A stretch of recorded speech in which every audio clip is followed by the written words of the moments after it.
sa isang mundo na pinaghaharian ng mga batas ng hari. Isang dokumento ang ipinanganak na nagbigay daan sa mga ideya ng kalayaan at katarungan. Isang dokumento na bagamat simpleng papel lang ay nagdala ng malalaking pagbabago sa buong mundo. Huwag magpalinlang sa itsura nito. Ang Magna Carta, isang pangalan na binanggit sa mga aklat at sa kasaysayan. Ngunit sa kanyang oras, ito ay isang pag-asa. Isang dokumento na naglalaman ng mga kasunduan, mga hangganan, at mga karapatan na magbibigay pondo sa mga ideya ng kalayaan at hustisya. Ngunit paano nga ba nagsimula ang dokumentong ito? Ano ang nagtulak sa paglikha ng Magna Carta? At paano nito hinubog ang mundo na ating ginagalawan ngayon?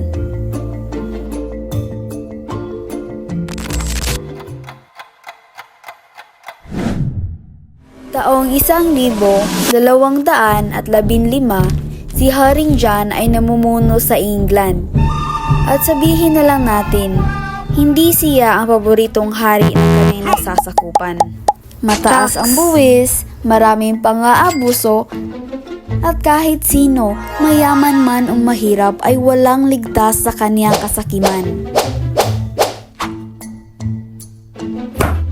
Kahit ang mga baron na dapat kaalyado niya ay hindi na natuwa sa kanya.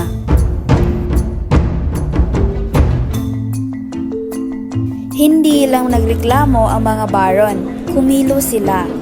Nagsimula sila mangalap ng suporta para harapin si Haring John at igiit ang isang makasaysayang kasunduan.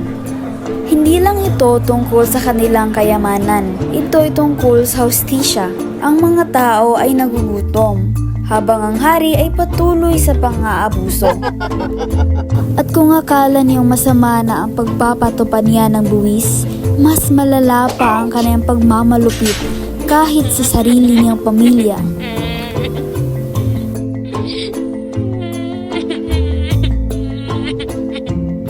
At noong Hunyo 15, 1205,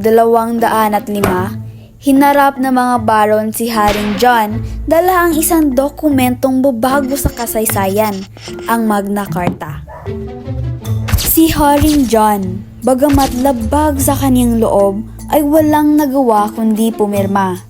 Hindi niya pwede takasan ang batas, at lalo na ang mga baron na handang hilahin ang kanyang balbas kung kinakailangan. Ano nga ba ang ipinaglaban ng Magna Carta? Narito ang ilan sa mga pangunahing probisyon.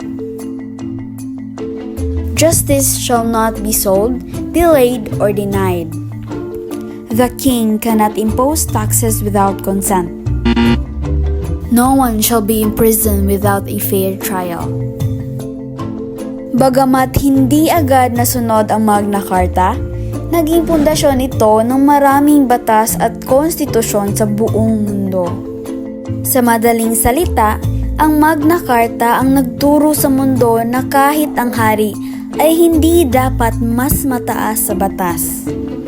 At iyan ang kwento ng isang dokumentong nagpapabago sa kasaysayan. Isang kasunduan na hindi lang para sa mga baron, kundi para sa lahat na naghahangad ng hustisya.